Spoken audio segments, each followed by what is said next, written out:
Hello and welcome everyone to the Strip Center Roundtable. On behalf of the Matthews Shopping Center advisors, my partners, Kyle Stonis, Pierce Mason, and Boris Shilkrat, myself, we are pleased to have each and every one of you here. So we put together the top owners and thought leaders in the unanchored retail investment space across the country, and we've got you all in one room here. So we really appreciate you guys all being a part of this. The unanchored retail center has pretty much become its own property type now. Our space has garnered much attention and popularity over the last few years, going from really an afterthought, kind of a niche sector, with ownership consisting of kind of small private investors to where we are now with institutions, funds, REITs, now treating this as a truly professional grade investment. So we have in this room 13 of the largest owners of essential service retail strip centers across the country. So with this kind of collective knowledge, I'm going to ask a lot of questions so you guys can be sure of that. And we'll have a lot of back and forth so the audience at home and as well as here can all learn from the expertise that we have represented here. So like in the previous event, if you were here last year, and if not, I'll go over it. We're going to introduce our panelists, and then we're going to dive right in. The format will be largely question and answer. So everyone will have plenty of opportunity to participate. And the goal here is to create discussion. So please don't be shy about chiming in. So let me start with introducing our panel. I'm going to start over here with Randy Keith. Randy is the chairman of the board and managing partner of KM Realty. And KM is a privately held REIT formed in 2003, focused solely on the unanchored retail asset class. With 5 new acquisitions in the third quarter alone, the KM portfolio consists now of, I believe, 85 properties. Luke Fox is with Bond Street. Luke is the head of portfolio strategy for Bond Street REIT. Bond Street is a private REIT initially formed in 2014 and is focused on well-located, necessity-oriented convenience retail across the Southeast and the Midwest. Bond Street has an approximate 40 asset portfolio and anticipates further growth with a new capital infusion. Next is Adam Greenbaum. Adam is the co-founder and CEO of AGW Partners. AGW was founded in 2019 in New York with heavy ownership in the Northeast, now very aggressively entering the Southeast, particularly the Atlanta market with, I believe, what do you have, about 10 acquisitions now under your belt in about 2 years, so quick work. Next, I have John Kattenar with Curb. He's the executive vice president and chief investment officer of Curbline Properties, the first publicly traded REIT focused exclusively on unanchored convenience real estate. John holds a master's in real estate from Columbia University, has worked with Curb and his predecessor firm, Site Centers, since 2017. Next, I have Derek Walczek. Derek is the co-founder and partner of Shannon Walczek. Derek has background as a tenant rep and started his firm with his partner, Lynn Shannon, in 2005 and has built up an impressive portfolio of 55 strip centers. Next, I have Kristen Nealon. Kristen is with Crow. She's a director with Crow Holdings, a 75-year-old company, one of the largest companies represented here today, which also includes an elite portfolio of nearly 200 unanchored retail centers. I have Dusty Batzel. He's the executive vice president with Baseline Group, a seasoned investment group in strip retail with nearly 200 properties and total acquisitions. Dusty began with the company in 2009, actually as an intern, I believe, and he's worked himself up to the executive position that he holds now. Next, I have Rob Haluba. Rob is managing director with Center Square. Rob is a Princeton grad and has a long background in CRE. Center Square has diverse ownership and over $2 billion in assets, and now I think getting close to that 100 property mark on the unanchored retail strip side.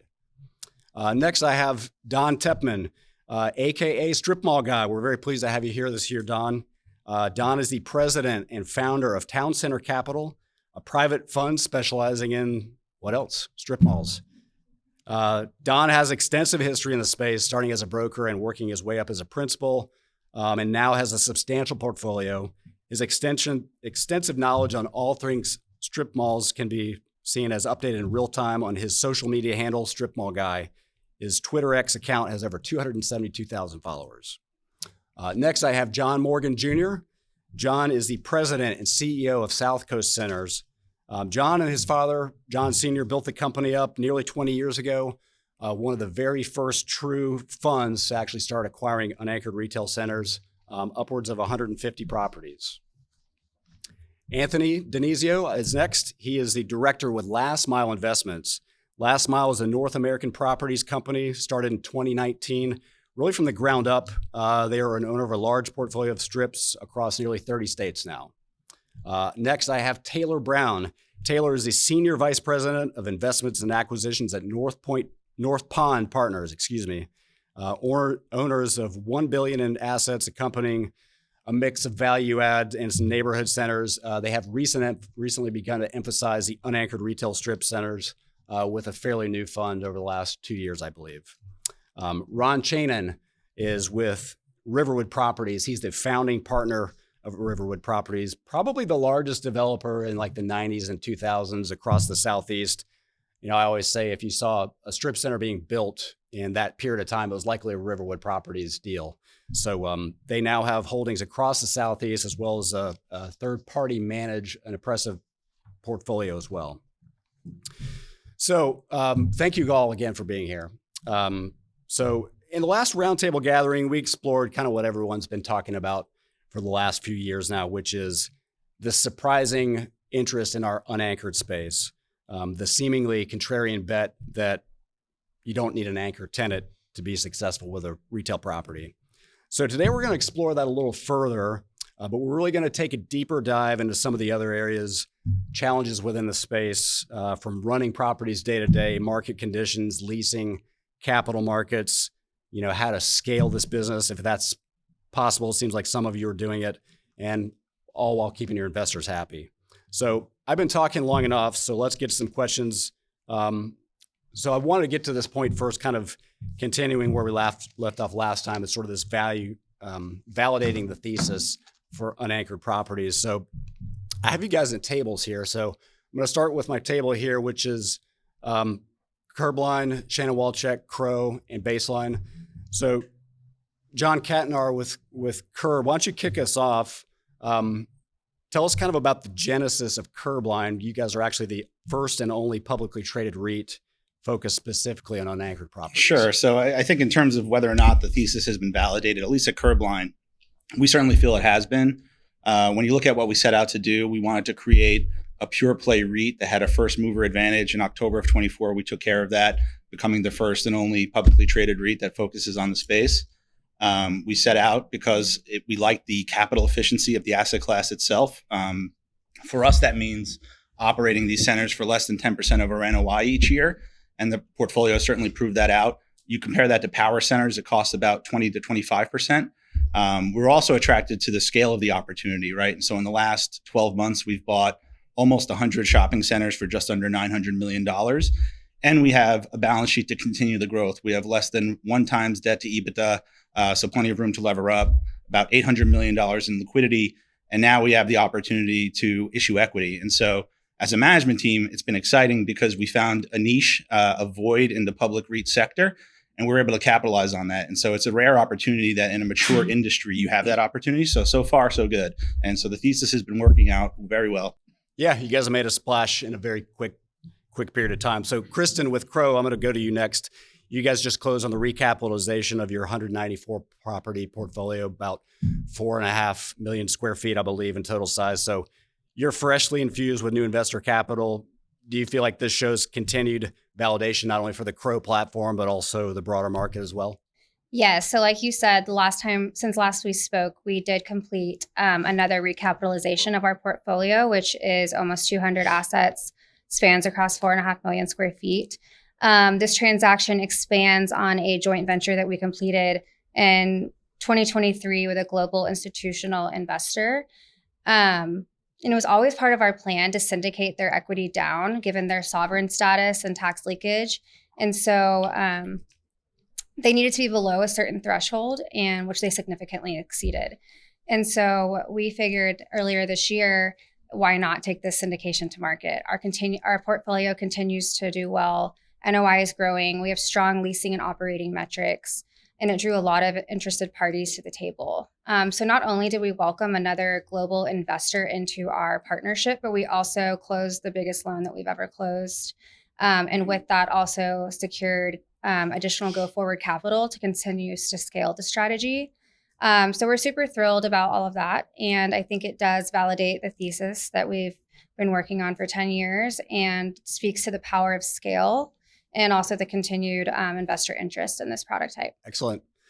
Derek, I'm going to jump to you next. So your firm has obviously been around for a really long time, just kind of steadily acquiring quality unanchored centers. Tell us a little bit about how your firm is now evolving and kind of continuing to grow, and sort of why you and your investors are still really bullish on unanchored retail. Yeah, when we started 20 years ago, the very first week we opened, a broker brought an unanchored strip center deal to us, and it was kind of like, okay, we're going to make it. This is going to work. This idea, because we were basically two brokers that started a company.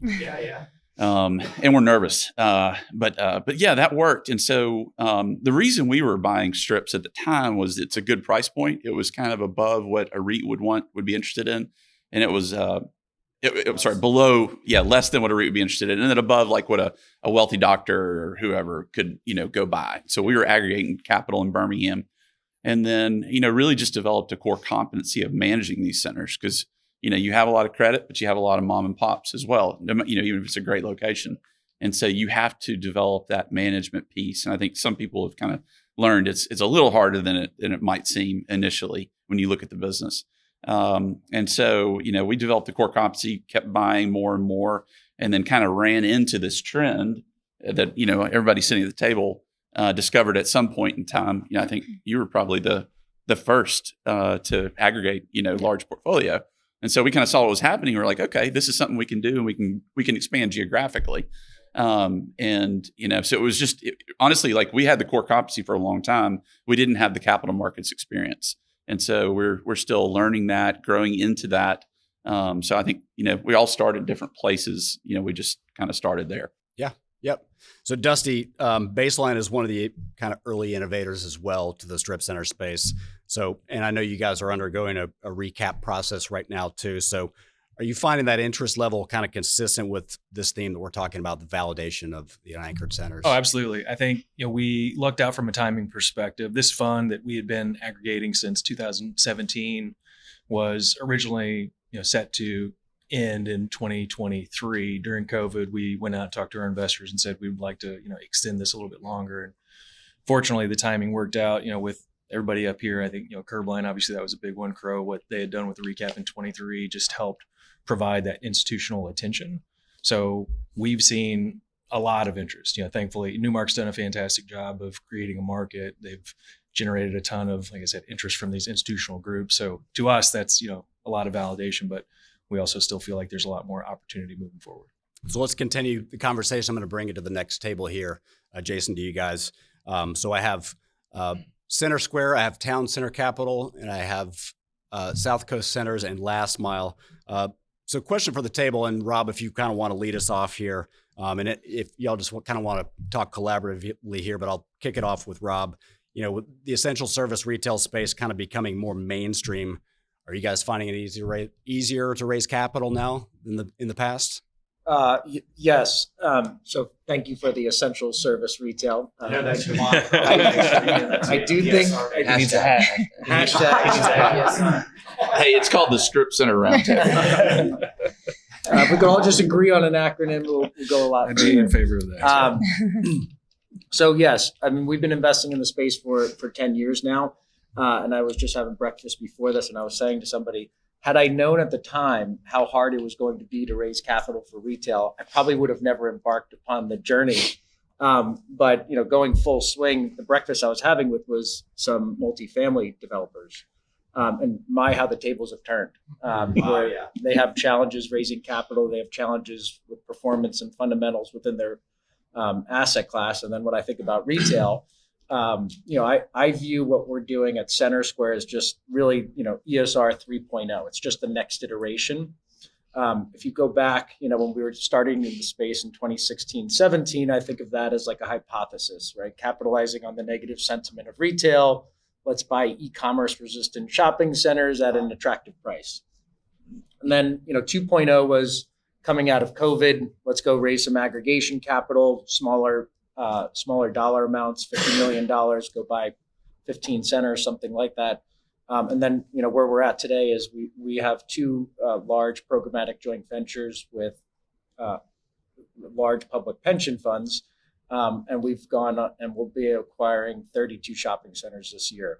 And so we're just at the next iteration, but it's a much bigger, more prestigious iteration of buying unanchored strip centers. Right. So I'll let you guys add too, but Don, I actually wanted to ask you, specifically about this because, I know you haven't had trouble raising capital from our conversations, but how's the social platform? Is that factored into raising capital at all for you?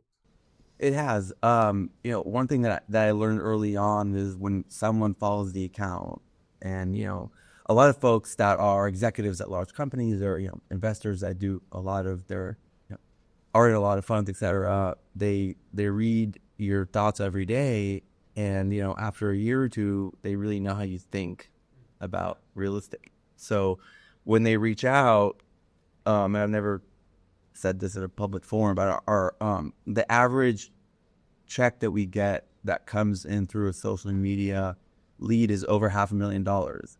Wow. That's an investor who's sophisticated, right? And they put me through the ringer as they should, right? But they get a familiarity with us, with me, just by following it day to day. And so, fundraising, it has to do more, I think, with our track record, not just because we have social media, but definitely it opens up doors that otherwise, wouldn't be open. And also it's different when it comes in as a DM rather than outbound. And so, we're a 506C, so I can talk about all this stuff. But it definitely, I would say, we just launched Fund 2, which we're targeting 75. It's going to, end up being more than that after about a month and a half. I think we're at like 40 million verbal commits, over 30 million of signs. So, what keeps me up at night is not the fundraising, it's finding that next deal. Yeah, right. So John and Anthony, kind of anything to add to that? And maybe, I guess, I'm assuming that's been a little easier for you guys to raise money, partly because of your track record. Is it because you guys have done well, or is it because the market is now really liking the strip center sector now, or kind of a combination of both? Or what would you guys comment on that? From my perspective, it's a different fundraising market. It's a different investor type to some degree than when we first started. A little more, certainly more yield focused early on, more willing to take risk. And now it's seemingly, the capital inflows into the space. It's more of just an asset class that has, I believe it's limited downside, and we'll see where the upside is based on where cap rates end up and what interest rates do. And so I think people are believing the story that you don't have to make the whole fundraising pitch is really different now with how you don't have to convince people about the asset class anymore, which used to be 80% of the fundraising time. And now it's how do you produce the returns in this environment. It's where that conversation's gone. Yeah, I would say we're seeing similar. Ryan and David are really focused on the capital raising side, and Last Mile was started to be a core competency of, fundraising and capital raising to be a core competency of ours. So right now we're on to Fund 3. And like you said, and how you brought it up, Jeff, is now we have Fund 1 and Fund 2 to show off, or just to show all performance across those assets. So I do think that the demand is there with the investor. I think there are new investor types that we're seeing with different questions, but the ability to show what we have produced and how our assets are performing real time has gone a long way. Great. Let me hop over to table one. I have KM Realty, Bond Street REIT, and AGW Partners. Just switch the conversation maybe just slightly here, but let me let you lead off, Adam. So, I talk a lot, and I know over the years, AGW has kind of become a lot more well-known, particularly around the Southeast in the strip center space. So tell us kind of for the panel here and everybody watching at home, do you have any unique viewpoints that you would kind of consider insightful for the group here, kind of on this validation of the thesis idea? Yeah, sure. And I think even as a preface, being based in New York City, if you look at sort of people across the real estate spectrum, I think that the area that people are facing the most hardship right now across other sectors is just simply how saturated and competitive the markets are. If you look at multifamily, industrial, et cetera. So I think that being that there's so much white space and opportunity in the unanchored retail sector, it's pretty exciting, even just listening to the panelists here, just how everybody has their own spin on how to sort of add value and grow in a sector that really has so much new spotlight, but also so much more room for growth and sort of development. So I think that sort of piggybacking off of that, the thing for us that's been really exciting is that we have sort of taken so much enjoyment in the authorship that we have in sort of establishing protocols and practices and really what our kind of approach is with the sort of non-credit retail space. When you look at sort of the properties that we bought, one of the things I think is really fascinating is that for whatever reason, it's turned out that the majority of the properties that we've bought have been from owners who have owned the properties for over 20 years, sometimes 10 to 20, but sometimes as long as 50 years. And I think that for us, it's been really interesting to really study the underlying attitudes that those longstanding owners have when they think about their tenants. And we've noticed that there's really sort of this very binary lens that they have, which is that a tenant is sort of either credit or non-credit. And when you see sort of the non-credit tenancy, you see a lot of these same patterns across deals, which is that the rents tend to be very low, the remaining term tends to be very short, and the landlord generally participates in no inducement costs, TI costs, and things like that. And I think that for us, especially being based in New York, where the market is just so competitive, rents up there could be 5 to 10 times higher. Evictions can take 18 to 24 months. It's a more, just overall so competitive. And not just in the credit space, in the non-credit retail space, you achieve extraordinarily high rents and you have all these different dynamics that make it very competitive across a sophisticated landlord community. So I think that for us, we have just this very particular science that we've enlisted about how to be judicious with our tenants to really establish not just sort of a good way of acclimating our relationships with tenants, but having deep, meaningful relationships with them, staying connected throughout their lease term and thinking about ways that we can participate in making the centers have more overall activity. So that's really influenced sort of our approach in markets like Atlanta, where we've been really active and we've seen so much opportunity. I think that the only other last thing I would say, or maybe one or two things, is that that's kind of what's led us to want to buy properties that have really short WALT, as opposed to a lot of buyers that tend to want to have longer WALT. And also has made us much more comfortable investing across various income demographics. So as an example, here in Atlanta, the majority of the properties we own are on the south side of Atlanta, whereas, a lot of the people in this room would be more focused on in more affluent areas towards the north side. And then the last thing I'll throw out, I know I'm doing a run-on answer here, is just that we have some cool roots in retail. I definitely want to mention the fact that we have an affiliate that's the largest chain of retail laundromats in North America. So it's been awesome sort of being able to collaborate with them and share notes on the sector. Good stuff. Thanks, Adam. So Randy, Keith, with KM Realty, you guys have obviously, amassed a pretty substantial portfolio over the course of, I think, about 20 years now. So what did you guys initially see that drew KM to the unanchored space, and kind of how is that evolving now that it's obviously a more competitive landscape and different in many ways? Well, in a way, we never were going to aggregate this asset class. You said 2003 REIT. We really formed the REIT in 2017. Oh, got it right. But that's okay. KM Realty is 2003.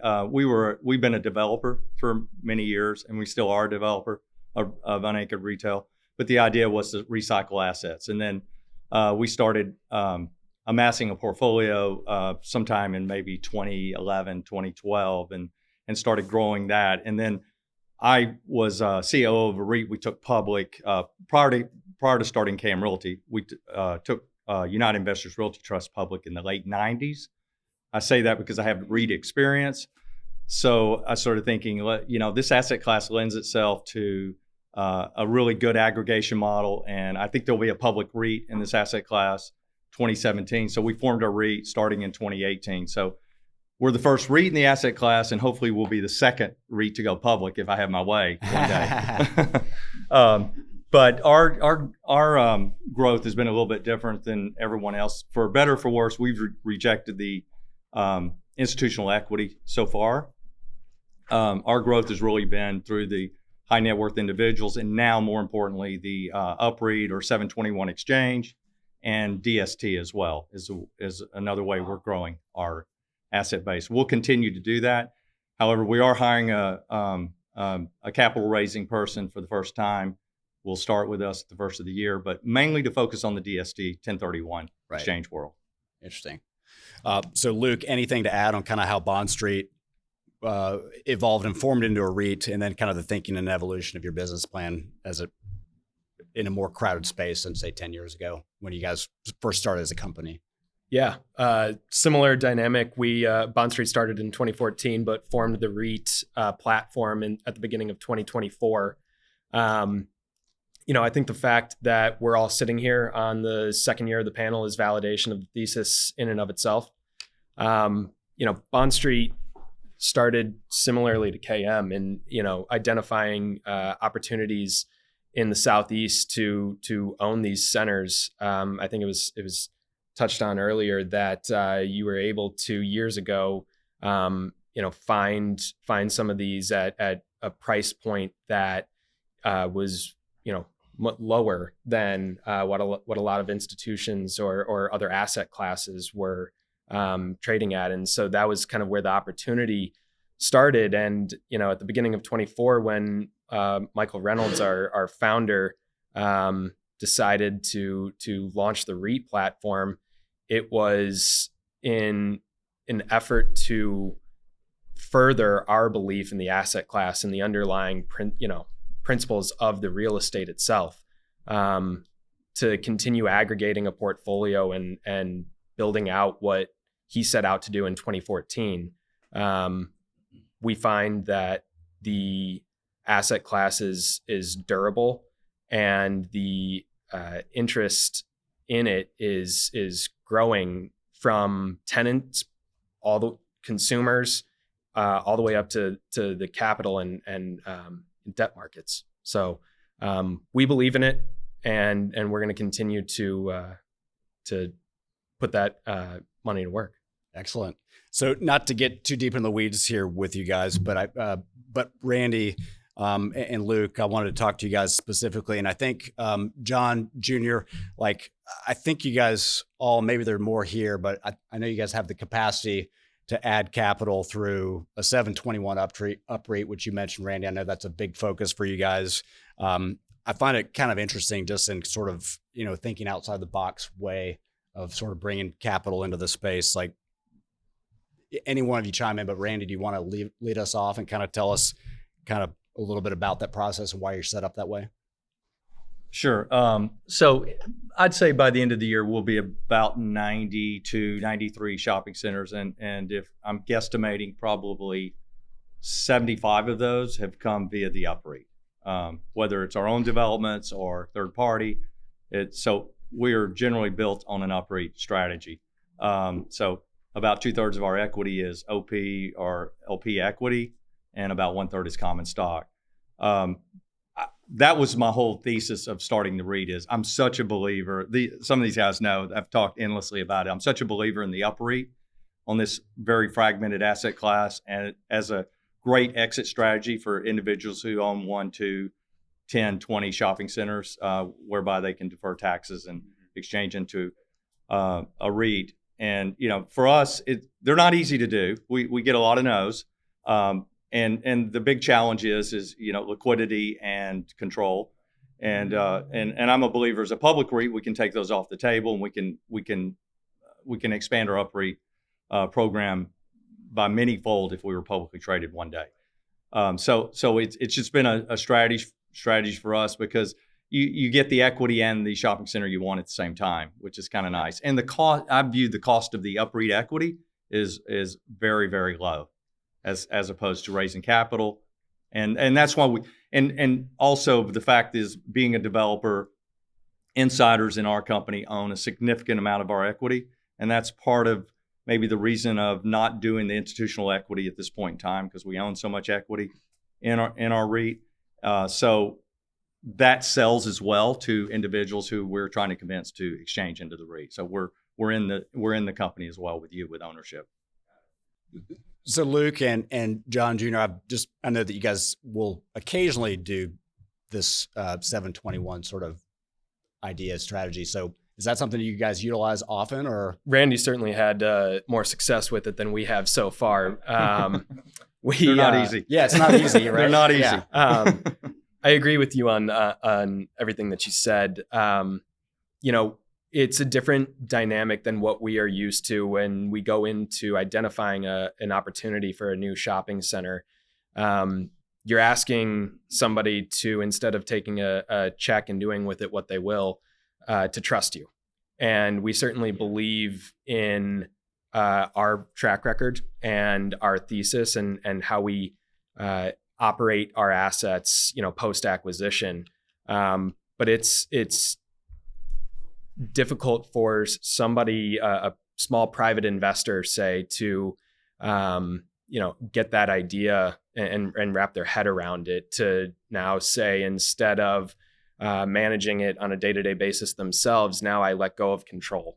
Now I have some guardrails. This isn't mine anymore. So we're navigating it. We continue to explore the opportunity of the 721 UPREIT transaction, and we'll look to certainly use that as a tool as we continue to grow. Got it. John, are you guys doing that very often anymore? Or? No, I completely agree with Luke's point of view about it, and Randy's for that matter. Our experience is it's really hard to dabble in and be successful. Randy did a great job of fully committing to it, and I guess it's seen the results of that in a very successful way. For us, all the issues Luke mentioned, I would completely concur with. And also, I think Randy can answer this, but I think he's doing he's finding a lot of these centers direct. And if you're not reaching out directly and you're counting on a middleman to communicate your story and what you're doing and the upside and how the whole process works, very difficult to relay that message in a successful way. I've tried. I've tried myself. I mean, I think one more thing I'd say, it's the future of this asset class, because even if any one of us is looking for an exit strategy, we may be doing an UPREIT. You may be doing an UPREIT into Curbline, for example. You may go to Curbline. It'll be an UPREIT. So it is the future of the asset class, whether it's the one individual we convinced to exchange one center or a big portfolio. Interesting. All right. Well, let me kind of backpedal a little bit, back just the overall validation of the thesis, and kind of finish up with North Pond and Riverwood properties. So Taylor, North Pond is relatively new on the stabilized unanchored fund side, and I know you guys have a lot of experience you have, and the principals of the company do. And I've seen you guys pick up a couple really nice centers fairly recently. So kind of how did this new fund come about, and sort of how are you faring in the market? Yeah, man, I think, we've historically, the company as North Pond stands today was founded about 10 years ago, and always been value add driven. The unanchored strip piece provides obviously more stable cash flow than a lot of our unanchored. I get a hard time for 2 cap deals that I try to buy in value add deals, but it's more obviously a stable cash flow, good strong fee business.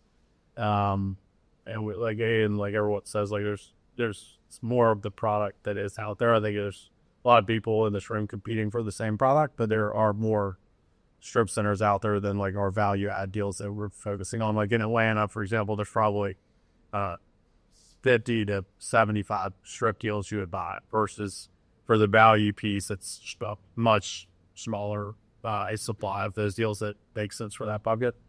So it's a good way for us to offset, put out more capital in the unanchored way. Yep.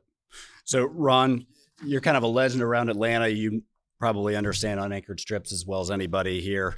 How does Riverwood look at kind of this newer attraction into the space that you've known for many years, and what, if anything, has changed for you guys at Riverwood? Well, at Riverwood, we started out as a development company.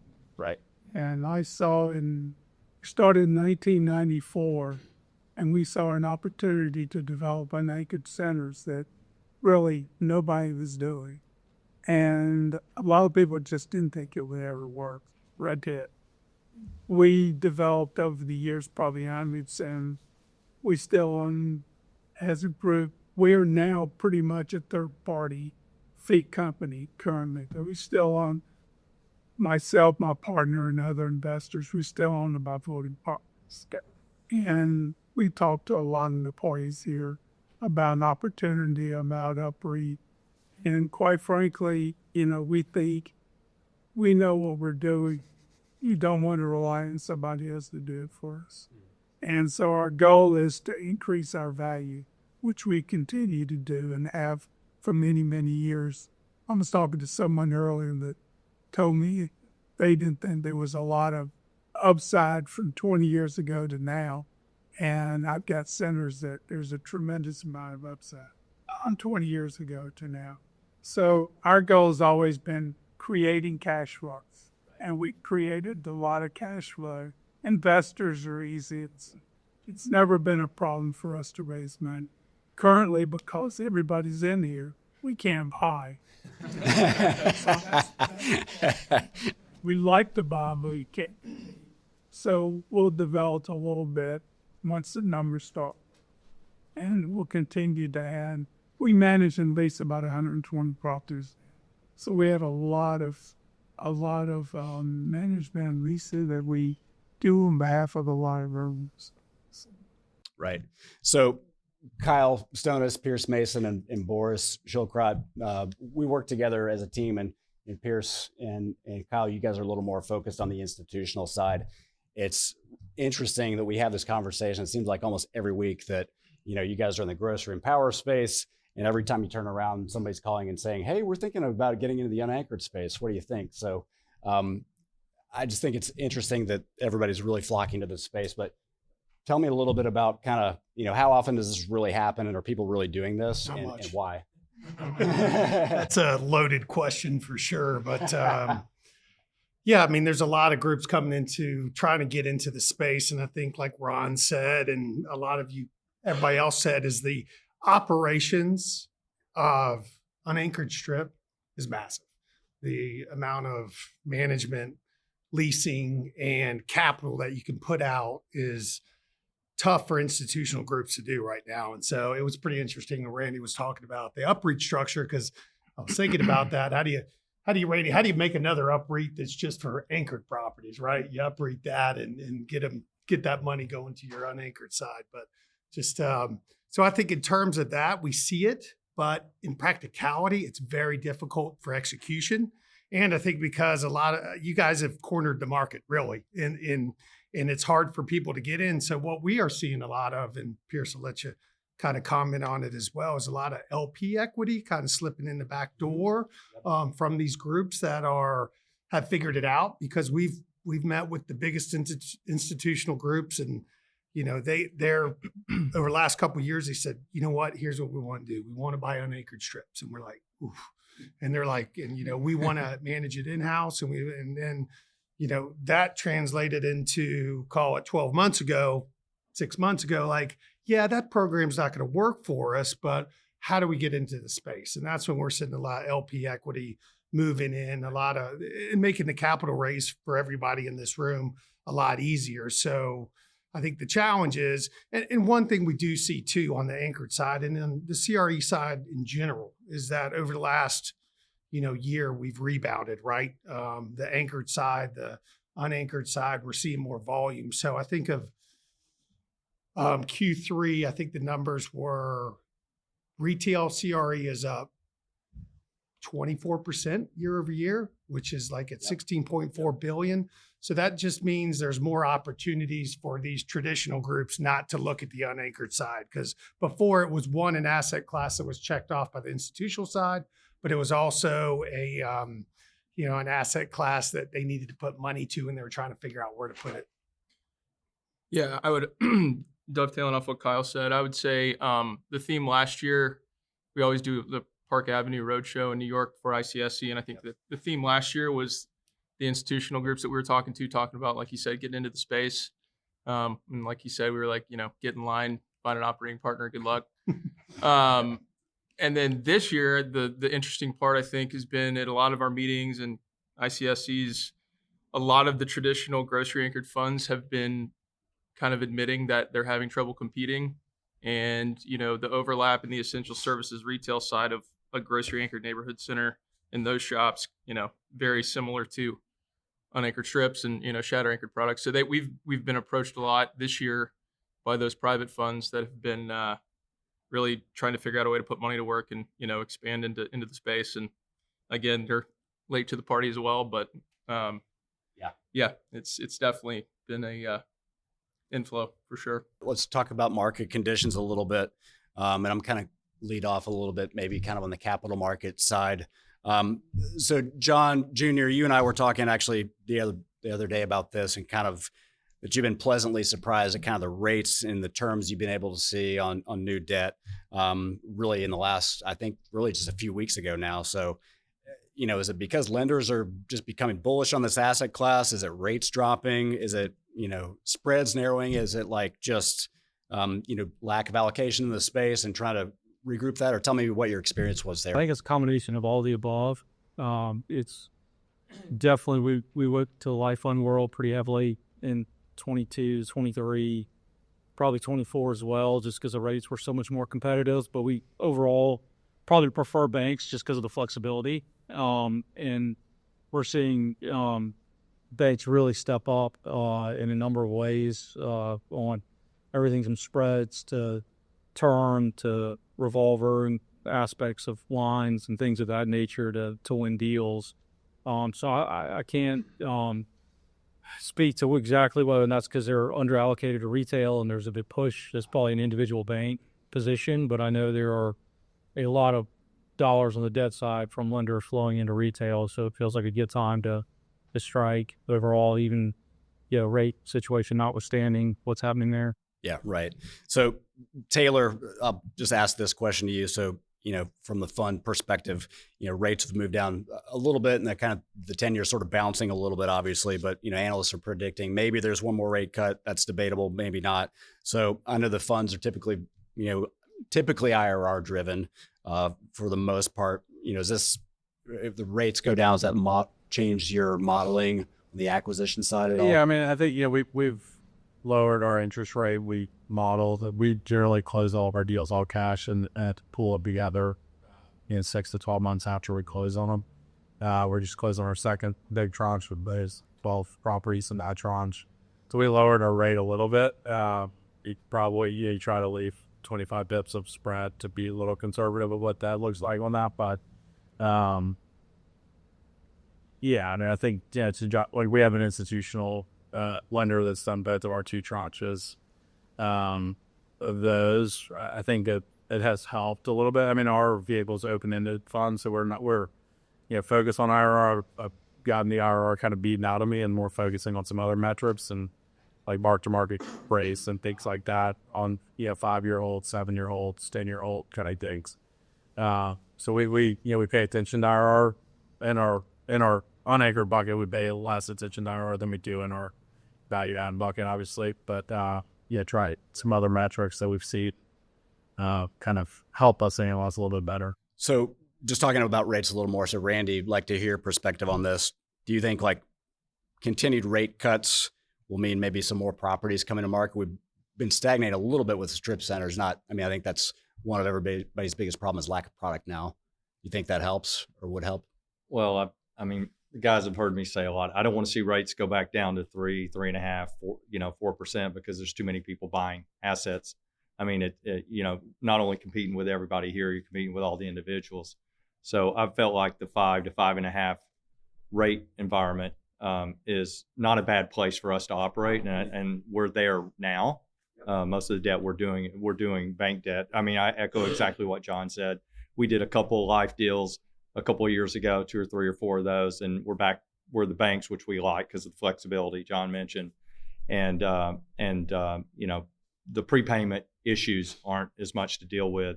So we're going to stick to the banks. We're dealing with a little bit larger banks as we've gotten larger, which is helping on the spreads. So we're doing deals now with Wells Fargo, and they're certainly more competitive than some of the more regional banks we've done business with. Got it. So I think what we see from our perspective as brokers is like, a lot of the people that own unanchored retail centers, a lot of them are still in the private space. And a lot of these people haven't been selling their properties for a good long while with the change in rates, because rates have gone up or had gone up. So if you sell your property, you're actually also selling your loan along with it. So now with rates coming down, this gap between, where the rates were at, peak or trough, the bottom of the trough, and where they're kind of converging together, and spreads are kind of converging a little bit. So we're also seeing some loan maturities coming up. So, just kind of question for the group, and anybody wants to chime in on this. You think this convergence kind of shakes loose more inventory for everybody to get some more deals out there? Don? I think it's vacancy driven. I think even when rates, popped up a little bit, centers are at an all-time low vacancy rates right now. And I think what drives volume is going to be, mom and pop owners are scared of vacancy. They don't know what to do with it. They get, fear sets in and they want to get out. And so after 2010 for us, all of our great deals were all because, high vacancy. So I think if we see it, go up towards 4.5, 5, which I'm not saying I want to happen, but I think that drives volume more than the rate story. Interesting. Yeah, I would add, I think Don's point is excellent. I think that the last couple of years where it's been very difficult to scale product, except for Curbline, you've seen sort of rates be much higher, which has made sellers feel very sort of afraid of selling their property and their loan at sort of an all-time rate high or a recent all-time rate high. But it's been coupled with, significant market rent growth and diminished vacancy. So it's been a really nice time to own these properties, coupled with, cap rates and interest rates being on the high side. So I do think that a couple of things are sort of in our near future. On one hand, I think that vacancy is going to get a little bit worse. I do feel like some of these after effects and sort of, looming recessionary sort of concerns are going to cause, and we see it in our portfolio, a couple of the leases that we've signed in the last 5 to 10 years, some of the businesses close unexpectedly early and some sort of, problems along those lines. And, we are going to see more competition on the buy side because rates are improving. Right. Yeah, and I think I think just if you look at the macro economy, the way that you get out of sort of, or attempt to try to get out of the amount of national debt, 38 trillion, I think, right now, is you increase inflation. Basically, you print more, and I think that is starting to bite at the lower income level in America, pretty bad, and I think that's only going to get worse. So I do think that, centers will be affected differently, but I think the picture might look a little different over the next couple of years. Yes, we're growing rents 20, 25%, like crazy numbers, but your triple nets are growing at an even larger rate. And so your all in is really, you have any sort of backup, like you're mentioning the economy, you're going to start to feel some pain. You probably will see the vacancy rates grow up, and it'll scare some of us too, here. So, you may see some opportunities over the next couple of years. So I have Andrew Marcus with us. Andrew Marcus is our capital markets guy out of New York. He's been with Matthews for a little while, and Colin Pierce and I have used him for years and years. One of our favorite guys. So you're on the debt side every day. Like, tell us kind of what you're seeing on the capital market side, just broadly. Yeah, I think to echo, the sentiment from John, I think, we're in a really good place in the market as far as availability of capital and demand to transact. I know Randy mentioned as well, I've seen banks step up in this market, credit unions as well. I don't think they were mentioned, but to piggyback on the point about flexibility, credit unions, especially having no prepayment penalty, it's I'd say it's really important right now. Jeff, you mentioned it. There are sellers or potential sellers or would-be sellers that have kind of stayed on the sidelines because of essentially being handcuffed by where their debt is or their cost of capital. So, yeah, I'd say in general, let's say mid to upper 5s to low 6s, depending on what levers we're pushing with deals. 25, 30-year AM, sometimes IO. And even recourse, we're seeing more non-recourse than we have. Good stuff. So just kind of finishing up maybe a little bit on this and then bouncing to some other topics here. But Luke, I would just want to ask you this. So talking a little bit about lack of product and maybe how it's related to vacancy or related to interest rates. Like, is that your greatest challenge right now, or do you have other issues? Finding deals, is that the number one thing for you guys right now? That your toughest challenge? For me, that's the biggest challenge. No, I think that compared to years past, there may be a dip, but we're still finding opportunity in the market.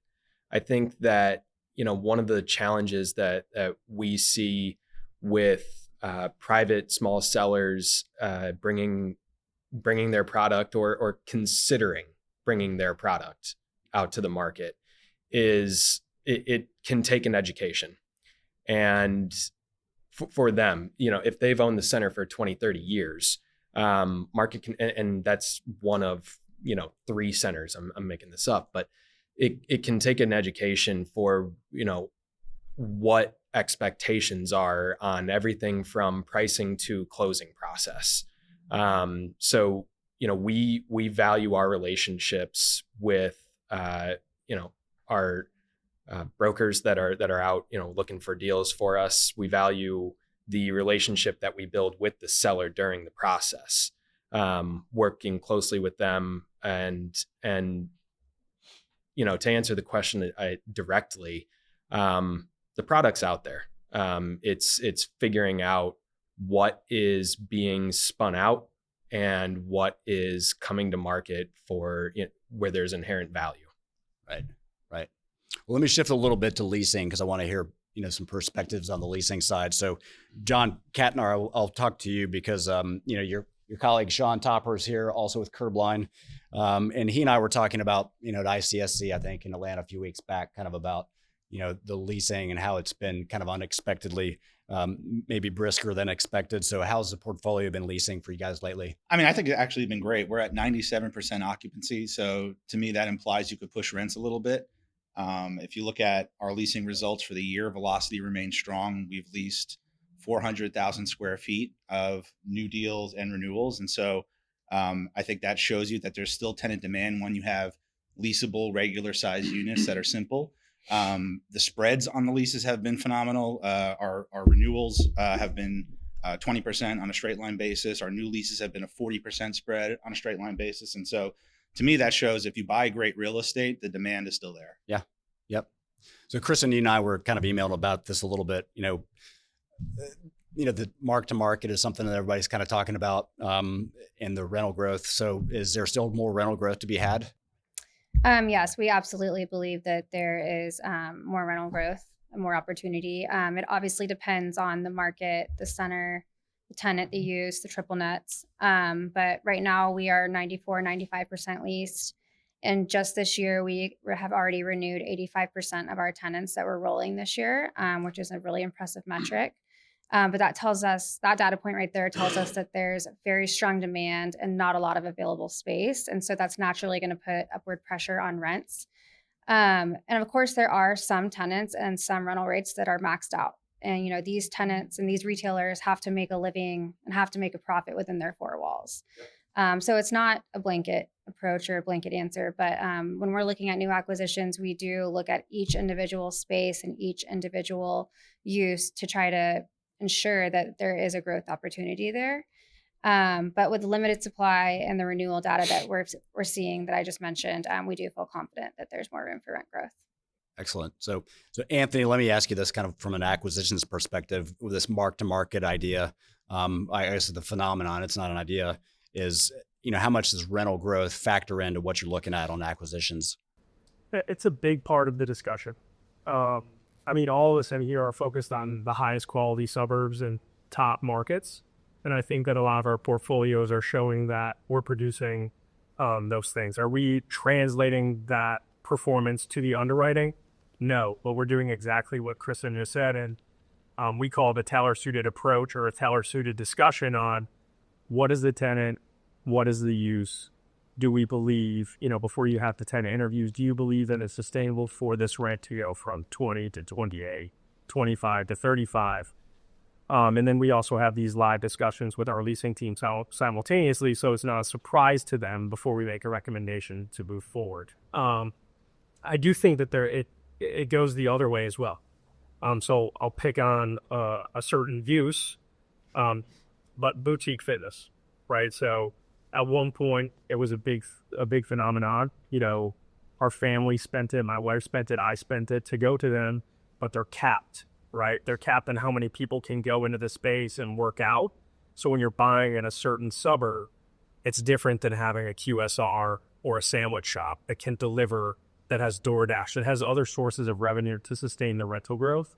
So the uses like boutique fitness, when you're boxed in, we feel that there's a cap, so we have to, in that teller-suited discussion, can that rent go from 25 to 35? It's different than what that market rent is. Yeah, and then you start to talk about new leasing on the backside though. So when we're talking about strip centers, generally here we're talking about sort of a traditional strip center. And I think most of what the majority of us are invested in here, like maybe it's a 10 to 40,000 square foot strip center. It's probably maybe 10 to 20 years old. And then if I'm breaking it down kind of into two pieces, you can go much deeper than this, but there's the out parcel strips that we're starting to see a lot of now. That's sort of like more like a single tenant properties. They've got 2 tenants, they've got 3 tenants. They're kind of right on the road. They generally have credit, longer term leases. And the rents are pretty high on those. So Rob, I want to ask you this because I've seen Center Square has picked up a couple of these sort of more out parcel-y type centers as opposed to like, the older kind of more seasoned strips. Is that like a specific strategy for you guys to bolster credit or lease length, or is it just lack of product? Or Yeah. In full transparency, that was an anomaly. I've never seen a portfolio of basically, 2 tenant out parcels with Starbucks on the end caps with drive-throughs, but our good friends at Baseline sent an introduction to a group that had a portfolio under contract, and they assigned us 6 and they took 5 and we all closed and it was great. That really, I don't believe that that's a sustainable strategy just because pricing for those assets usually trades to 1031 buyers. They'll pay a lower cap rate. Sure. So it's very hard to compete there. So that really was an anomaly. I said this never happens. And it happened once in the 10 years that we've been buying strip centers. So Ron, you guys started as developers, obviously. And it's pretty apparent that that's really where the development activity is in this more out parcel type space. So, you got the credit, you got the long-term leases. The rents are obviously high. Like, do you guys find the development model to be able to, can you develop now, or is the rents too high and the cost structure associated with building and buying the land, is that all too high? Is it kind of broken for you guys, or? Currently it's extremely difficult to develop under those circumstances. What we can develop is where we have, and we're doing it for some of our third-party owners, where there are out parcel paths. We are developing those on behalf of tenants, and we can get the numbers there because some of these tenants had nowhere else to go. But in terms of overall development, a last development we did, I think, was a couple of years ago, and I don't think those numbers would work today. So, question kind of for the group, and you kind of gave us your thoughts on it. Are these out parcel rents sustainable long term? I mean, if you have credit, I guess just generally, if you have some pretty good brands, you would think they can make about our $50 to $60 a foot rents sustainable long term to be able to continue to grow. I'll chime in really quick. I think everybody's concern is that they're not sustainable, but what I keep watching or try to keep going back and remembering is watching other asset classes and how those have evolved over time. And if you were to just take industrial and you were to go back to 2015, everybody's going to talk about $3 to $4 rents as market norm. That's what people can pay. Well, then it got to 6, then 9, then 12, then 15, and who knows where it's at today. But just watching what other asset classes have done, I'm not going to say it's impossible.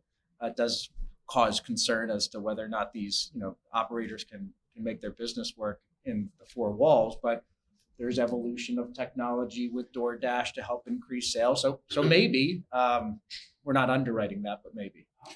John, didn't you guys do some work where you analyzed where your shoppers and the demographics, if they're an out parcel or a strip? That's right. And so when you mention out parcel shops, we don't shy away from them, because I think what we learned during COVID, once the cell phone data became available, conventional wisdom was that the value of your shops, wherever it was in the shopping center, was based on the performance of the anchor behind it. And what we did during COVID, when we had a lot of time on our hands, is analyze that cell phone data. And we learned that less than 10% of shoppers from the out parcel go to the anchors behind you. And so, talking about rents themselves, it is credit usually out front at a shopping center like that. And whether or not the rents are going to be there, it's really about how long the tenant's locked up for. So if it's a national tenant, they're going to be able to pay it unless it's a global bankruptcy risk, right? And so that's a separate assessment. But when you trend the rents forward, you can see how they're going to exercise options. The other thing we learned is that the retention has been very high, even where maybe we thought internally the rents were a little higher than what market was. When the tenant came to take an option or came for renewal, they didn't have that perfect information. They didn't want to relocate their store. They're a corporate entity. Maybe the 4-wall EBITDA justifies the cost. And so we've been really successful kind of surprising ourselves to the upside when tenants come to renew. I think I can comment on that. Ron, we're a developer that he's been and for many years. And I've said, you have these these business cycles of 10 to 20 years. And I've always felt like the money's been made when a developer develops a shopping center. The highest inflation adjusted rent is usually about year 3 or 4 or 5 of that development. After that, on an inflation adjusted basis, the owner's never going to exceed those numbers until maybe there's a new cycle 10 to 20 years from now. That's been my history. And I'll echo what John said. When we have centers that are out up on the road in front of the anchor, if you lose a tenant, it's so much easier to replace it. I use an example. We bought a center a number of years ago. It was in our REIT. We actually sold it. It's the only center we've sold out of the REIT. But we bought it. It was a strip retail we had a grocery store. We came in after the grocery store left and it foreclosed. Then it was a church in the anchor. We bought the adjacent strip. Rents went from back then $24 to $12. We came in at $12, and that's what can happen in the retail in the back. The out parcel in front with the Starbucks did just fine. It continues on. So we try to stay away from the shadow in the back. We don't own any of that. We want to own up on the road if it's shadow anchored. But certainly retail, and I think, John, you and I talked about that before. Your shadow anchored retail has done so much better than just, say, a well-located suburban retail center at a lighted intersection in front of a master planned community. Even though it's well located, it's got all the dynamics, it still doesn't do quite as well as the shadow anchored retail, maybe when the boxes are behind it, because you just have more traffic and more tenants. So let me kind of shift to geography a little bit here and kind of what everybody's seeing, like as far as geographical areas. So Don, like I've seen you talk about this and I've heard you talk about it, like, a lot of investors are shying away from certain areas of the country, like maybe California and some other areas that might be considered either difficult to find deals in or they're difficult to operate in. From what I've observed from you, you seem to be pretty much geographically agnostic, or you just go to where the deals are. Is that an accurate assessment? I would say that for me, my biggest career mistake was buying into the, know your little market and focus on that market. Because then you're at the mercy of the volume that happens to be happening in that market. So if 2 deals sell in Santa Clara County that year, like, it is what it is. And so, like Google Maps changed everything, right? Someone who's sitting in Cleveland can now look at a deal in Miami in minutes and kind of assess a little bit. So for me, I look at where there are good deals. Right, so like it really is not about market, it's about deals. We bought a deal in Crown Point, Indiana, a couple of years ago. I never heard of Crown Point, Indiana, and but it was $8 rents in an $18 market at an 8.5 cap, and it made a lot of sense. So I really look for where the deals are. Not like I'm not betting on markets, right? I'm betting on finding good deals. Interesting. So let me ask you this, Dusty, because I've seen you guys generate some pretty high yields historically and across your portfolio.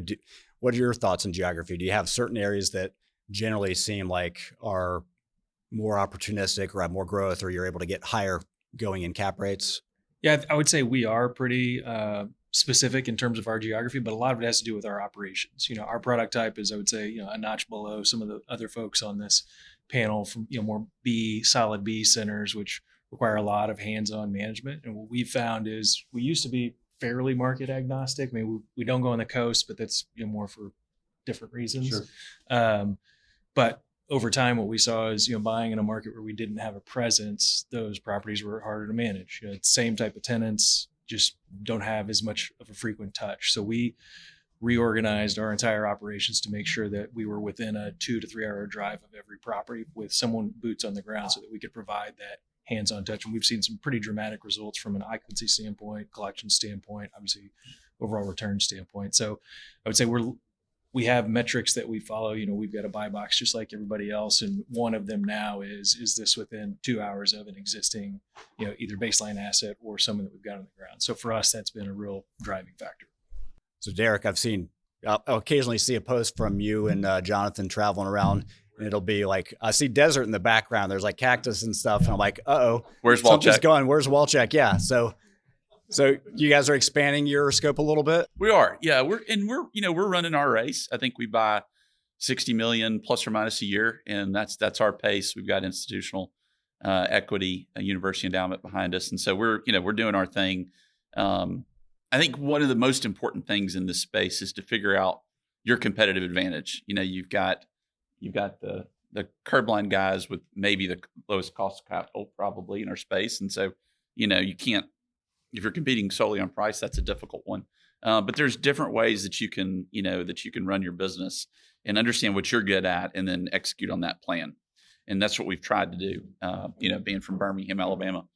And so what we do is I call it opening up a market. We'll go to a market much like everybody else here does. You go into market, you meet the brokers, you try to develop those long-term relationships with them. And the beauty of this asset class is there's not, at least from the way that we look at managing it, there's not a ton of scale that you can get from having, 5 assets in Houston or they're scattered. I mean, it's different. I guess it would be different if you were buying, really large centers. But we've got certain geographies that we haven't hit yet that we are working towards.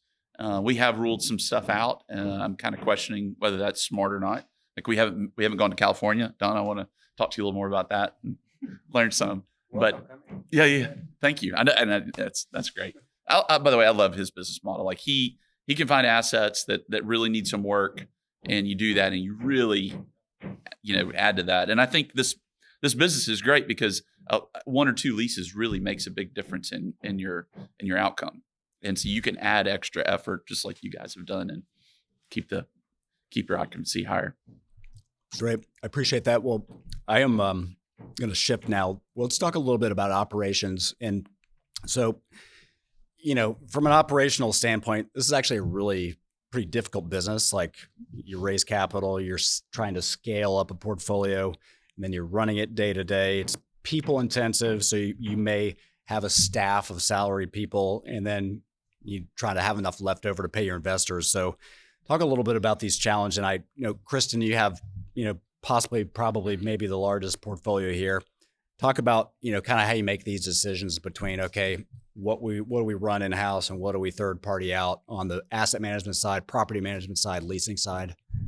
So we've built out a pretty deep retail bench at Crow Holdings. Our team is 14 people today, some of whom are focused mainly on acquisitions and some exclusively asset management. But despite having a large internal team, we do outsource all property management and all third-party leasing. It's just so important to us to have dedicated local boots on the ground expertise. This is critical for us. Our local partners are able to give us real-time market intel that we would not be able to get otherwise. And I think everyone can agree in this room, and it's been said multiple times, but owning and operating retail is not for the faint of heart. It's much harder than people think it is. And we always joke, when people are entering the space and starting to, and competition is forming around this product, you better roll up your sleeves and get ready.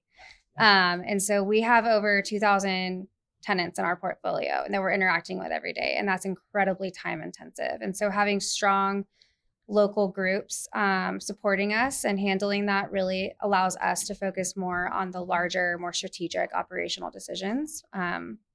With all that said, I think Starbucks still has my cell phone number on speed dial, so they know where to find me regardless of that. But yes. Can't you just switch roles and have everybody shift around like they do to you? Yes, exactly. John Jr., anything to add to that, or kind of how you guys are set up? Well, we took the opposite approach, and we just, outside of leasing, which I completely agree, we just had not been able to solve that without having third-party boots on the ground. We think that's pretty critical. But we've internalized pretty much everything else.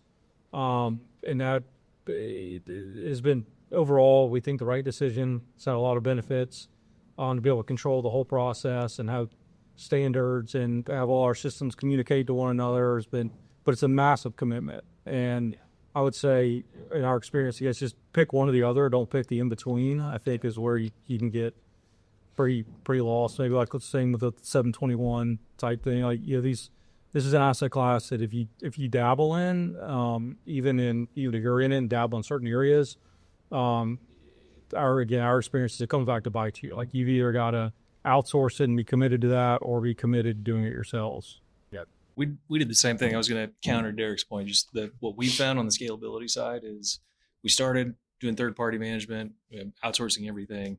We felt when we were bringing everything back together and trying to consolidate it, trying to keep all of them in line, it was just a nightmare. Brought all property management internal, still do third-party leasing in markets because there is no replacement for that. But what we found is that scale really comes when you do have 10 to 12 properties, and now you can put a dedicated person that's essentially a third-party property manager, but is only focused on your portfolio. That's where we found a lot of scale and opportunity. Yeah, we do the management in-house as well. I think that's fair. That's fair. Yeah, the backbone of our firm is doing leasing in-house. Really, as a broker that used to work on 1,200 square feet, there really was not enough money in it for me to go do any outreach. So I put up a sign in 2002 and wait for a call, right? So like, unless we pay those brokers more for working on small spaces, they cannot be proactive. I don't blame them. So we FedEx tenants by the hundreds a week. We're using Resquared, where James is out in Tucson next week walking around with flyers. So like, if my team spends, a week out handing out flyers in the market or doing hundreds of FedExes, we're going to get a much better ROI than the local leasing agent. Yeah, I think it's so interesting that you say that, Don, because as I was listening to the panelists talking about how, especially with the type of scale that Crow has and Curb and a lot of these larger institutions and when you're so nationally diverse from a geography perspective, it is really difficult to really have, leasing centralized. I think that for us, one of the things that's so interesting, and I actually am thinking back to something that Derek said earlier, which is about how, he really enjoyed operating, I think, in the space that we like to, from like kind of punching our weight perspective, which is sort of being bigger than the small local guy, but being sub-institutional, which is like a really great space with less competition. But one of the things for us is that we have a real estate team of about 15 people, and the most senior people on the team are actually executive in-house leasing people that sit in New York, travel a ton to their assets. But Don, I think you hit the nail on the head. The local leasing community, the amount of money that you can make leasing an anchor is like 150 times more the amount that a landlord is going to ding you down when a non-credit hair salon is going to do a 3-year lease on 1,200 square feet. I would get check for $700. I'm like, what are you year? Literally. I think there's an art, though. I think that there's an art to picking if you're not going to do leasing in house, finding the leasing agent for that strip center. And usually it's it may be a broker that hasn't been in the business that long, but is hungry enough that $700 makes a difference. Yeah. They're not, and then that person probably won't be the right person 5 years down the road because they move up. Yeah. And so it's really, there's an art to that. Yeah. We do third party for all of our leasing, but it does skew a little bit on which markets you can invest in. Is what we found of take Huntsville or some of these secondary markets. Like Atlanta, there's, plenty of leasing people. Charlotte, there's plenty of leasing people. Raleigh, probably the same. But do you invest in a Columbia, South Carolina, unless you have a really good feeling on who your leasing guys? But a prior life, we owned a great Publix anchor shopping center at Columbia. We went through 5 leasing people, but you couldn't lease one space. We just struggled to really find the true third-party leasing people in some of these small markets. And so we go through that a lot when we're talking about entering new markets and stuff. And try to use referrals from people in the markets and things like that. But some of these smaller markets, it's harder to find that right fit for your third party partner. So talk about scale for a minute. Like, how do you, you're competing in an area where theoretically, you're talking about this little niche spot where maybe the wealthy doctor couldn't quite get in, but you can pass your hat around the country club for the right group of people, and somebody could theoretically be competition for a shopping center. So it's a pretty competitive space, and you're trying to buy in $5 to $10 million chunks. So some of you guys that have actually done it, like Luke, how does Bond Street, how have you guys been able to scale in a property type that's kind of available to a pretty broad base of a lot of private investors that can compete against you? I think the biggest thing is continuing to prioritize your thesis for why you got into the space in the first place, and being ready when the opportunity does come. The opportunities are out there, whether they're on a national blast, or it's a private call, or you're knocking on doors and making calls yourself to see if somebody's interested in selling. Being ready is one of the things that has allowed us to continue to aggregate a portfolio. So, John, you guys are kind of being forced to do this with the new thesis and running out and doing it really quickly, and you're succeeding. So how do you do it? Yeah, well, I mean, we're not being forced. We chose to do this, but we're enjoying it. But no, really, the way we've done it is with people, process, and cost of capital, right? So on the people side, Curbline, in terms of a head count relative to the asset base we have, is still relatively small. But the transactions team is 16 people overall. We have 8 deal makers in 8 different markets, 3 full-time diligence people. And so we've created an acquisition machine. It's literally like an assembly line with a support team in New York in terms of analysts. And so that's allowed us to really react quickly to opportunities. I think those 8 people are all in their markets and experts, and they have the relationships. And so we talked about where our sources of deals come from on the last earnings call. It's about 1/3 on market, 1/3 pre-market, 1/3 off market entirely, right? And so we have this kind of machine going, and then the process is very quick. We are an institutional company. We are fiduciaries for our shareholders, but we have an investment committee. We make decisions very quickly. I think Sean bought a deal here in Atlanta a couple of years ago, and we had 2 hours to make a decision, and he got all the information gathered, and we made our offer. And so I think being institutional, but also being nimble, has helped us a lot. And then, of course, the cost of capital, right? Being able to pay up and kind of win deals is obviously probably the biggest part. I guess sort of the ancillary question is that, if you can scale, can you deliver on your IRR projections to your investors? Yeah, but we're more of a income play than I would say a IRR play. So that's one of the things that we're looking at now. That cash on cash. Yeah, exactly. I mean, our whole deal has been creating this really diverse portfolio of neighborhood shopping centers, what we call them. I agree, we need to settle on something, and distributing some dependable cash flow to our investors. So that's been more of our play than anything. But yeah, I mean, we found that obviously does help with being able to execute that, is being able to continue to scale. So let's talk just real quick about dispositions. The vast majority here have really been net buyers for a pretty long time. So do you have it baked into your business to sell after defined period, hold period, or after certain return thresholds are met? So Rob, I've seen you guys selectively begin to maybe sort of freshen up the portfolio a little bit. And Jeff, that's a great question. Yeah, it's good. It's very interesting. Did you think I was not going to ask this question? I think it's an important topic for all of commercial real estate, which has had a tremendous slowdown on return of capital back to investors. And that's going to cause real problems. I think it's caused real problems in real estate capital raising, and it's going to continue to cause problems until capital gets returned back to investors. And so, yeah, I think this past year we had 3 deals on the market. We sold 1. We didn't get our price on the second, and we're going to recap the third. Going into 2026, we're probably going to sell between 5 and 10 assets. And I would say that going forward, I would imagine that I'm making up numbers here. We'll probably buy 20 shopping centers and sell 5 to 10. Buy 20 shopping centers, sell 5 to 10, and continue to prune through the portfolio. But at the end of the day, we're not looking to become a REIT. We're not looking to internalize it into one vehicle. We have 6 different programmatic joint venture partners that we're going to try and deliver returns to. So Ron, let me ask you this. So, we're talking about selling properties.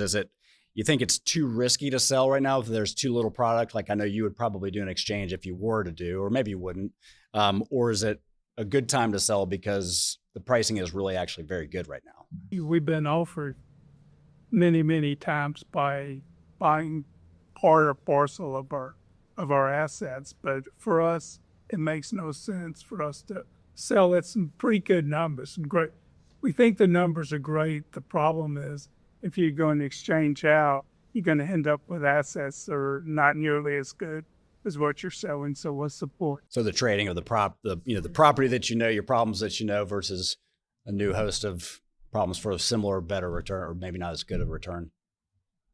Got it. So let me go to predictions. So, and then we'll kind of wrap here. I think what do we have, a few minutes? Okay. So John, I'll ask you this one because we emailed about it. Where is this property type, strip centers, in 5 years? Yeah, look, I mean, I think at the asset level, not much changes. As long as you buy great real estate that has leasable units, you're probably going to be okay. If tenants come and go, that might happen. But I think the theme we're going to see is kind of this increasing institutional ownership of the subsector, right? I think all the headlines this group has created, Crow's recaps, the spin out of Curbline, I think that shined a spotlight on an asset class that was kind of right under everyone's nose.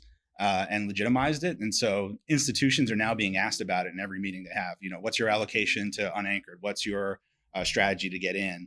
And so I think that's obviously attracting a lot of capital. Some of you have commented on it already. Just raising money for the space in the last 12 to 24 months has probably gotten a lot easier. And so I think that's going to continue. I also think there's a second wave of institutional investors that are simply waiting for some of these aggregators to get big enough to kind of take out and enter the space at scale. And so all this demand ultimately is going to just, I think, improve asset values in the near term. Interesting. Anybody have predictions on where we are in 5 years? Going off of what John just said, I think a lot of it is focusing on the best parts of each market. Because I think someone else said today is that the middle class and lower is getting pinched. So you have to be very careful on where you're making that prediction. I think all of us in here are focused on the higher end market and the affluent suburbs. So the northern arc of Atlanta is a good thing. So we feel that way as well. And then I think you look at the tenant mix, right? People want 1,200 to 2,500 square foot space. I also think it allows for a lot of new entrepreneurs to build new businesses. So is Crumble cookie made for the world? I don't know. But I do know if you get that space back, there will be a new that can take it. So I agree with a lot of what John just said for that reason. So if we're to that point, so if you're looking kind of across retail and seeing some of the older, say, big box kind of power center brands, some of them starting to falter a little bit. And I think it's kind of cleaned itself up maybe at this point. But do you guys see any, whether it be a brand or a kind of a retail type or a user type that's in your centers that may be kind of at risk long term, like in the future here? I think we paid attention to the brands that have been bought by private equity. Bond that an example. In Atlanta is a perfect example. They come out, they roll out 3 or 4 high profile locations, all closed within 6 months of opening. Yeah, and that's after they were private equity took control of it. I think you're seeing that with some of those other similar brands like that, where you're extremely cautious on their expansions. There's, like you said, Anthony, there's plenty of tenants to go around, so you're going to be more hyper focused on that versus maybe it's not the highest rent paying tenant, but it's not, you feel better about their longer term future at the center. And more a little bit personal, I can't speak for all of Last Mile of this, but the concepts that you keep seeing new ones of, and they want the best space at the highest rent, like a chicken use, and how many chicken uses can make it paying the highest rent. And the bowl uses trying to compete with Cava and Chipotle. So for me, that's more personal of when I see a rent roll and I see that high rent, those types of uses. I'm not going to pick on any specifically, but those definitely come to mind of, will we get that space back? I think if you were going to look at that, answering that question specific to the asset or the building itself, one of the things that this space demands and makes apparent is not only being essential, Rob, but convenient, right? These assets are convenient to the consumer. During and coming out of COVID, it was obvious and apparent that drive-throughs command a premium. They were convenient. Now, at the time, it was because you couldn't go inside, but after the fact, they're wildly convenient to the consumer. You find concepts that fall in and out of favor. Somebody had mentioned gyms, following staying inside for 6 months, 12 months, wherever you were in the country, you felt the need to go be active. And I think over the next 5 years, I don't have a crystal ball. I don't know what the answer is, but I think that these centers continue to morph to cater to what falls in and out of favor on consumer trends. So one more question. Anybody using AI, and what are you doing with it? Property management. We're using it in our property management business. Yeah. That's the only place we're using it right now. Yeah, a great demo is very different than a product that you use and rely on. It's a big gap there. Right. But now you're using it for like architecture, like if you're doing a redesign of a center, is that a thing? Is that reliable or good? I was diving into it and talking about it online, but then the more demos that I would take and spend time diving, I realized that like no one's really ready yet for a product that anyone's using today consistently. So it's could be I think a ways off before it's really. You should look at Nano Banana now. Like the capability of that, which is Google's. Do you own it? No, I do not own it. I wish I did. No, but just like the speed at which that stuff is getting better. Like you literally, I would make the statement, you don't even have to have a marketing team if you use Nano Banana and you understand how to prompt it. It can do it. And that's the image generation that Google has. It's incredible. I feel like there would be a product that everyone talks about and uses, and it's like, yeah, obviously that one. Other than chat, of course. Yeah. I'll tell you the thing that worries me though with AI, which is a complete flip of your question, is what it does to the white collar jobs that support our centers over the next 5 years. That really scares me. And I don't know how that shakes out. I mean, in theory, it could do everything but sign the contracts and play golf, right? So if the hockey stick, if the technology hockey sticks the way it's supposed to be, then we could be in that situation. Probably teach the robots to play golf, maybe. Yeah, right. Maybe to counter that point, though, I think at the moment, one of the things that you're seeing with a lot of the large language models is you hit a threshold of accuracy and reliability. You ask the same ChatGPT, you ask it the same question one day after the other, and then you'll get a different answer. That's true. It is in many cases in industries right now creating a significant amount of verifying work on its outputs, and that's with a chat model. But you start to expand where AI could go into underwriting, into marketing, into market research, and all of those things. If you start to find errors, you start to find inconsistencies. Now, where the lack of reliability, at this point in time, where it goes, I don't know, but at this point in time, it can often create a significant amount of. It can be more hassle than it's worth. Well, I think with that, we'll wrap.